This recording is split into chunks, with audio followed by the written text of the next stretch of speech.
7h33 sur France Culture, le rendez-vous de la presse étrangère ouvre ses portes avec nos 3 correspondants. Ce matin, nous sommes avec Juan José Dorado. Bonjour. Buenos días. Journaliste espagnol, ça va être très hispanophone ce matin. Raphaël Bouvier-Auclair, heureusement que vous êtes là, vous allez changer d'accent. Dites-nous bonjour, tout à fait. Raphaël. Bonjour. Dans le bonjour, on l'entend pas beaucoup. Correspondant de Radio-Canada. Bienvenue à vous, Raphaël. Et nous accueillons avec grand plaisir Paola Martínez-Infante. Bonjour. Hola, buenos días. Journaliste indépendante qui nous vient du Chili. Premier sujet de la semaine, la guerre, toujours, encore, la guerre en Ukraine, entrée dans une nouvelle phase. Les Russes, ça y est, ont lancé la deuxième phase de ce conflit en Ukraine. Ils ont commencé à attaquer avec plus d'intensité le Donbass. Ils ont accumulé beaucoup de force, 60 000 hommes. Sur la ligne de front se trouve Severodonetsk, où les bombardements ont été particulièrement violents ces derniers jours. Pour Joe Biden, ces crimes constatés imposent à l'Amérique de se tenir aux côtés de l'Ukraine dans cette nouvelle phase qui s'ouvre au Donbass et qui semble le préoccuper. Vous l'avez dit, 800 millions de dollars d'armes seront donc livrés à l'Ukraine dès les prochains jours. Mariupol, ville martyre, résiste encore aux forces russes. Contrairement à ce qu'annonce Vladimir Poutine, le port stratégique de la mer d'Azov n'est pas encore totalement tombé. Des milliers de combattants ukrainiens continuent à défendre l'immense complexe métallurgique Azovstal. Des bombes de 500 kilos envoyées par des avions de chasse et puis l'artillerie lourde, des obus, des missiles qui ont réduit à néant une ville qu'il est désormais très compliqué de quitter. Voilà, alors on va poursuivre pour commencer ce petit tour du monde qu'on fait habituellement avec vous, correspondants, quand vous venez pour la première fois depuis le déclenchement de cette guerre. C'est le cas pour vous, Paola, c'est le cas pour vous, Raphaël. Donc d'abord, un mot sur la façon dont cette guerre est perçue, dont on en parle dans vos pays respectifs, à savoir le Chili et le Canada. Quelle analyse fait-on de cette guerre, Paola Martínez-Infante, au Chili ?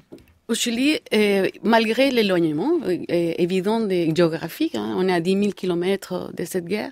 Bien entendu, depuis l'offensive russe au 24 février, ça a été dans tous les journaux. Les gens ont été très attentifs, en fait. La presse en général a suivi de près ce qui s'est passé. Et les condamnations, en fait, normalement, du président chilien qui vient d'être élu, Boric, a été, mais sans conteste, dès le début, à dénoncer ce qui s'est passé, à faire attention à la souveraineté, et il a demandé justement les retraits immédiats des troupes russes d'Ukraine, avec évidemment sans aucun effet immédiat, ça on est d'accord.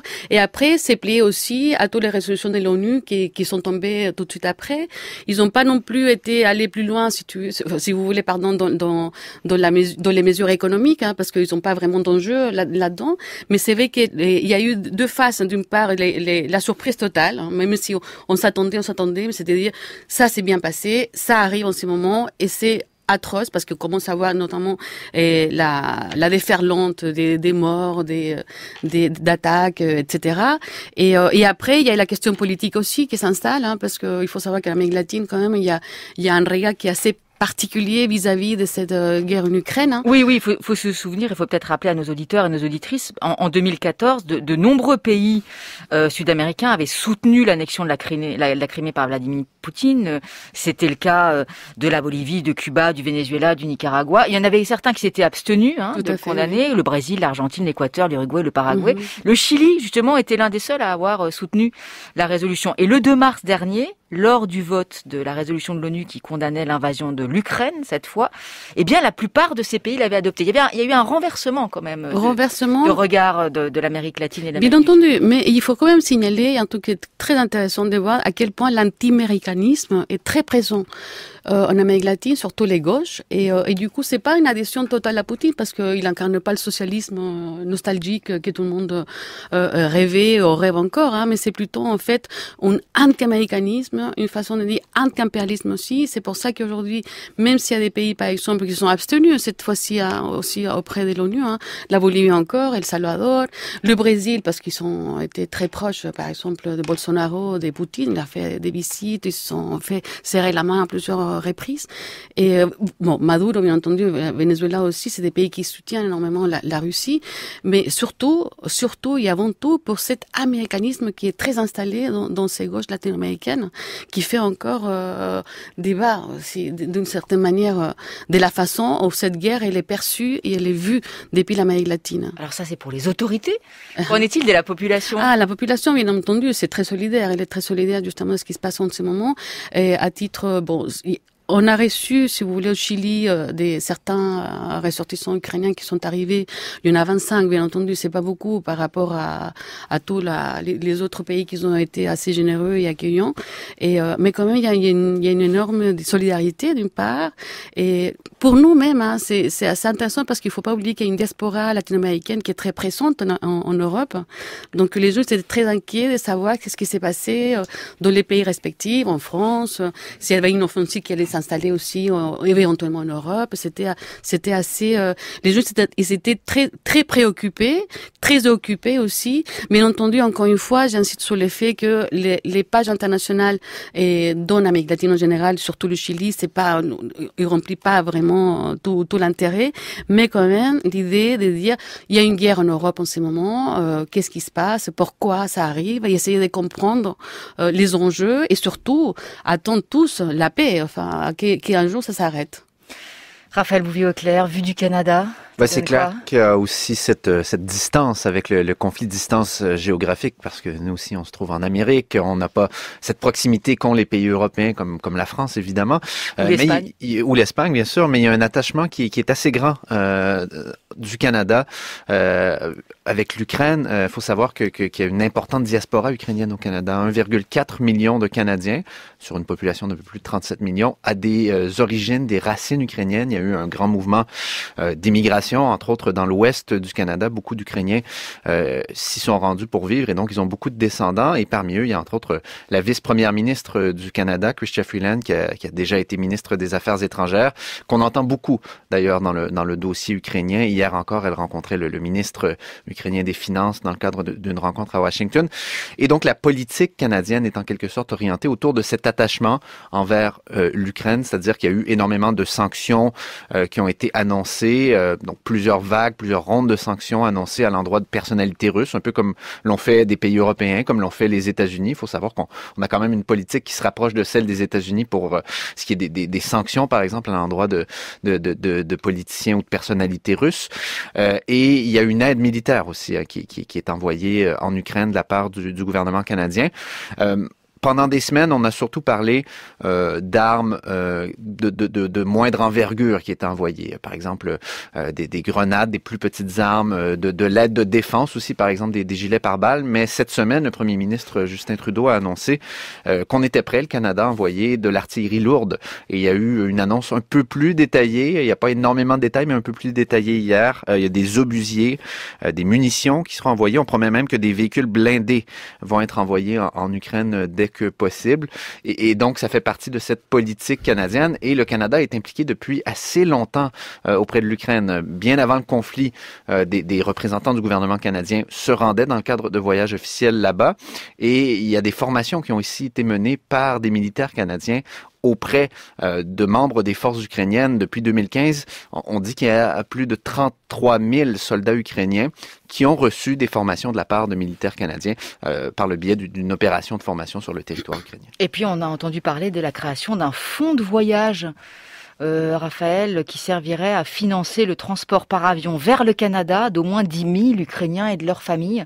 Donc beaucoup de volonté d'accueil aussi de la part des Canadiens. Oui, et le Canada est peut-être pas la destination la plus prisée par les Ukrainiens de par la distance. La distance, encore une fois. Quoique moi, je suis allé en Europe de l'Est un peu plus tôt pendant le conflit et j'ai rencontré des gens qui envisageaient se rendre au Canada justement parce que ils avaient de la famille qui était installée à Toronto, à Montréal. Donc, évidemment, quand on a des connaissances, c'est peut-être plus facile d'envisager s'installer dans un pays. Quoique, beaucoup de réfugiés ukrainiens que j'ai rencontrés en Europe de l'Est me disaient vouloir, dès que possible, retourner chez eux, retourner en Ukraine, et donc évidemment le Canada, dans ce contexte-là, n'est peut-être pas la destination idéale parce que c'est assez loin par rapport à un pays européen à partir duquel on peut plus facilement rentrer en Ukraine. Mais donc oui, il y a des mesures qui ont été mises en place, un système de visa aussi qui a été mis en place pour les réfugiés ukrainiens. C'est un système qui a attiré certaines critiques lors de sa création. C'était assez complexe, assez long. Il y a les heures d'ouverture, entre autres, des consulats en Europe centrale, en Europe de l'Est, qui n'avaient pas nécessairement été adaptés pour répondre à toute la demande. Mais là, on a annoncé des ajustements et ça semble fonctionner un peu plus rondement. D'ailleurs, on voyait des reportages cette semaine présentés à la télé canadienne, sur la chaîne pour laquelle je travaille, en fait, où on voyait justement des résidents de Montréal et d'ailleurs au Canada accueillir donc ces familles qui arrivaient à l'aéroport et qui venaient s'installer donc au Canada. Alors, je n'oublie pas que vous êtes correspondants en France, tous et toutes autour de cette table, et que vous avez donc ce double regard, qui est un regard qui vous vient de vos pays d'origine, mais aussi de votre présence ici. Comment voyez-vous toutes ces discussions en Europe, aujourd'hui, après quasi 2 mois de guerre, justement sur les moyens de stopper cette guerre, qui sont limités, mais qui sont des tentatives avec les sanctions, avec la diplomatie, dialoguer, pas dialoguer, qualifier cette guerre d'une façon ou d'une autre, génocide du côté américain et pas nécessairement de certains côtés de l'Europe. Allez, Juan José. Alors vous l'avez dit, c'est pratiquement 2 mois de guerre, mais il y a des avancées. Donc la première des choses, bien sûr, il y a cette aide militaire qui est fournie à l'Ukraine, qui n'est pas interrompue, mais qui se renforce d'ailleurs. D'un côté les États-Unis, qui vient d'approuver encore un budget spécial pour envoyer des armes, mais aussi des côtés européens. Cette semaine, pas plus loin que jeudi, le président espagnol Pedro Sánchez était à Kiev, est allé voir le président Zelensky, et l'Espagne vient d'annoncer encore l'envoi des 200 tonnes de matériel militaire, essentiellement des munitions et des véhicules de transport. Donc, et d'autres pays comme la France, qui restent beaucoup plus mesurés dans les déclarations, mais ils continuent à former et à envoyer du matériel, même s'ils ne communiquent pas beaucoup là-dessus. Donc, il y a cette aide militaire qui continue et qui s'accentue. Mais il y a aussi les avancées diplomatiques. On ne se rend pas compte, mais comme je vous disais, des leaders étrangers comme Sanchez vont voir Zelensky à Kiev, ce qui était impensable il y a un mois. Donc maintenant, physiquement, ils y vont. Pas plus tard qu'hier, l'ambassade espagnole a réouvert ses portes à Kiev. C'est aussi un signe que les Russes n'avancent plus. Et donc, que ça soit l'envoi d'armes, que ça soit l'accueil effectivement des Ukrainiens, que ça soit les avancées diplomatiques avec la réouverture des ambassades, ça montre que ça prendra du temps, mais que petit à petit, l'Europe, peut-être avec cette politique qu'on a beaucoup critiquée au début, c'est-à-dire de ne pas s'engager directement, a peut-être raison, c'est-à-dire il faut du temps, mais petit à petit on arrive à trouver. Donc il va y avoir une solution. Est-ce que ça va être le Donbass annexé à la Crimée? C'est trop tôt peut-être pour le dire, mais tôt ou tard, il va falloir qu'à nouveau, Russes et Ukrainiens et peut-être Européens s'assoient à la même table pour négocier. Juan José, j'en profite puisque vous disiez que Pedro Sánchez, le président du gouvernement espagnol, était donc à Kiev jeudi. Qu'est-ce qui s'est dit? Qu'est-ce qui s'est passé? On sait, on a des échos? Alors, ce qu'on sait, c'est déjà donc ces 2 faits forts. Déjà la visite, il est allé avec la première ministre danoise, et ils sont allés ensemble rencontrer donc Zelensky. Alors la première des choses, c'est assurer du soutien de l'Espagne et de l'Europe de façon générale. Et c'est pour ça que j'insiste sur le fait que à moi, c'était impensable que des leaders d'autres pays puissent aller physiquement à Kiev. Bon, il y a les Polonais qui l'a fait. Bon, c'est la frontière, c'est à côté. Mais là, que d'autres leaders européens aillent, est quand même un signe assez important. Alors, qu'est-ce qui s'est dit? C'est qu'on va continuer à renforcer l'aide militaire du côté espagnol, sachant que pour l'Espagne, c'est assez compliqué parce que c'est un gouvernement de coalition où le parti radical Podemos de gauche est contraire à l'envoi d'armement. D'ailleurs, le parti a critiqué pas plus tard qu'hier le gouvernement espagnol, sauf que les ministres de Podemos au gouvernement espagnol n'ont pas ouvert la bouche. Ils n'ont rien dit, mais le parti en tant que tel n'arrête pas de critiquer. Donc, ça continue et surtout, on continue à appuyer l'idée qui a été développée par l'Union européenne, c'est on continue, on envoie des armes, mais surtout, on essaye de négocier derrière. Paola, vous vous sentez loin de ces discussions? Oui, c'est loin, mais je pense toujours, il y a la question du temps, bien entendu, c'est très important dans des conflits d'une importance comme celle-ci. Mais moi, je pense toujours aux civils qui sont derrière tous ces temps qui passent. Pour eux, il n'y a pas de temps, en fait, à perdre. C'est-à-dire que chaque négociation, chaque visite, c'est très symbolique. Je trouve ça formidable que ça puisse se passer. Je trouve ça très, très intéressant aussi qu'il puisse l'Ukraine, en ce moment-là, d'avoir les soutiens, notamment de l'Europe, et les sanctions qui ont été menées pour la Russie, etc. Il y a une solidarité qui s'installe. Mais moi, je pense toujours, quand on parle des temps, je pense aux civils qui sont derrière les bombes, qui sont en train aujourd'hui de vivre le pire, l'exode massif, les gens qui vivent sous les bombes à Mariupol, etc., dans le Donbass. Donc, ma pensée, c'est toujours dans ce sens-là. Nous, on est observateurs, notamment de tous ces enjeux qui sont des méga enjeux, qui sont des supra-enjeux et des méta-enjeux, si vous voulez. Mais derrière tout ça, il faut pas oublier qu'il y a des enfants, qu'il y a des femmes. Notamment, moi, j'y pense parce que quand j'ai parlé tout à l'heure des hommes aussi, hein. Ouais. Il y a des hommes aussi. Il y a des hommes aussi, bien entendu. Il y a 25 personnes qui sont arrivées au Chili, mais avec une détresse dans les yeux, une façon de voir la situation de loin. Et c'est dire, oui, on est, entre guillemets, sains et saufs à 15 000 kilomètres de distance, mais le cœur est là avec tous ces gens qui sont en train, encore une fois, d'observer notamment ces conversations, de ces visites, de Zelensky qui résiste, de la population ukrainienne qui résiste, et d'un Poutine qui est enfermé dans son bunker avec sa tête bien fixe, etc. Donc ça, moi j'ai toujours ma pensée, en fait, notamment pour la population civile qui est en train aujourd'hui de vivre le pire. Et un sentiment d'impuissance? Exactement, d'impuissance totale. Ce qui se passe dans toutes les guerres, de toute façon, ce qui se passe aussi en Afghanistan, ce qui s'est passé en Syrie, pendant que tout le monde discutait, qui ont laissé de côté la diplomatie, on laissait pas de côté la diplomatie, excusez-moi, on essayait de trouver la diplomatie. Qu'est-ce qui se passe en ce moment-là? Les gens, ils subissent. On discute trop, Raphaël Bouvier-Auclair? Bon, ça fait partie le cours normal des choses, de discuter de la diplomatie. Ce qu'on constate, je pense, c'est que la diplomatie, elle se fait beaucoup par ailleurs sur le sol européen, entre pays européens. Quand on regarde à partir de chez nous, par exemple, je réalise parce que ça fait partie de notre travail de rapporter aux auditeurs canadiens ce qui se dit en Europe, et on constate que c'est beaucoup à Bruxelles, à Paris, à Berlin qu'on discute avec Kiev, avec Moscou également. Au Canada, c'est un peu différent. Il y a cette distance de laquelle je parlais tout à l'heure. Il n'y a pas de dialogue nécessairement avec la Russie, par exemple. On parle aux autorités ukrainiennes, desquelles le gouvernement canadien est assez proche, mais il n'y a pas de dialogue nécessairement avec la Russie. C'est un peu le scénario semblable à celui des États-Unis, et d'où le fait d'ailleurs que le Canada, comme l'a fait le président Biden, ne s'est pas empêché de parler, par exemple, de génocide.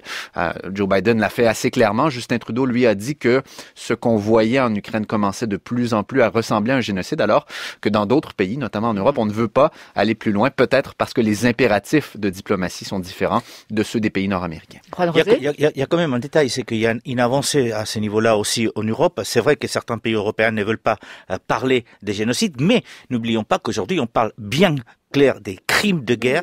L'Espagne a annoncé aussi l'envoi des enquêteurs en Ukraine pour justement enquêter sur ces crimes de guerre. Donc petit à petit, ça avance, mais c'est vrai, derrière ce petit à petit et de ce temps, il y a des civils qui meurent tous les jours.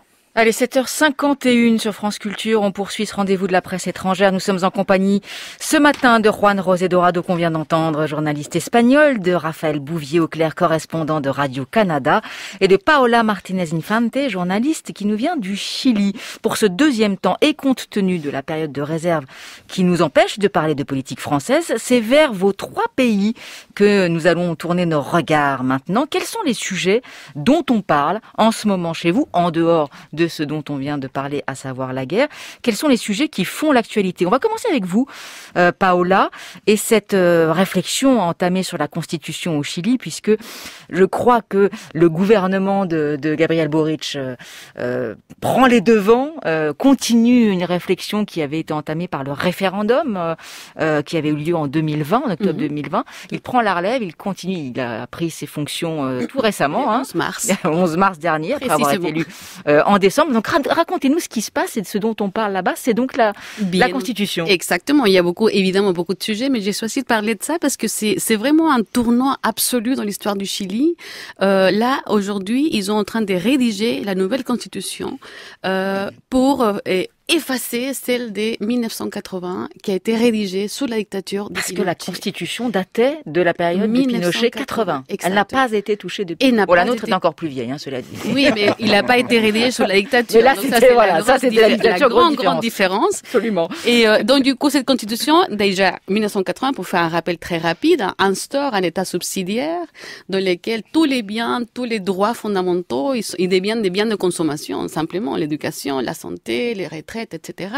Et qui installe aussi les régimes néolibéraux, qui étaient néfastes pour les pays. Donc du coup, pendant des années, ça a été ça. Et 2019, a eu les grands mouvements sociaux au Chili qui a éclaté, notamment pour demander une vie plus digne, parce que les Chiliens ils pouvaient absolument pas continuer à vivre dans ces conditions-là, dans un système qui les écrasait littéralement.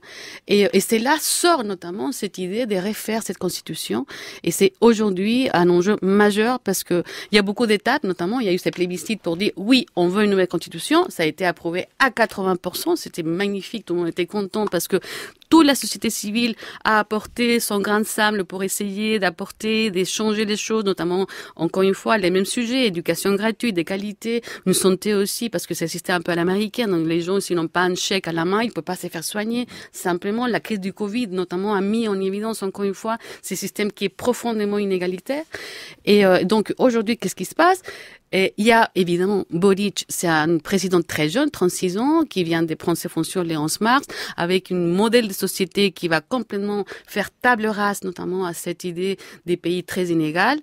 Mais les gens commencent à s'impatienter parce qu'ils veulent des résultats très vite. La période des grâces est déjà terminée.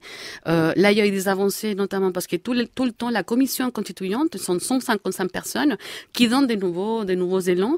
Et aujourd'hui, les gens ils commencent un peu à dire je suis pas très sûr que les choses vont bien se passer. Un dernier sondage a donné, les gens ils font pas très confiance à cette constitution, 46% des gens, et c'est très étonnant parce que c'est là où c'est créé les nouveaux fondements de la société chilienne qui veut notamment ce président Boric. Passionnant débat de politique intérieure. Juan Rosé, vous aussi, vous avez choisi un sujet de politique intérieure.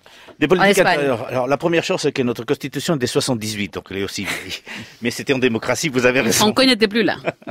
Donc, oui, j'ai choisi c'est l'actualité en Espagne. Pour la première fois dans l'histoire démocratique de l'Espagne, depuis 78.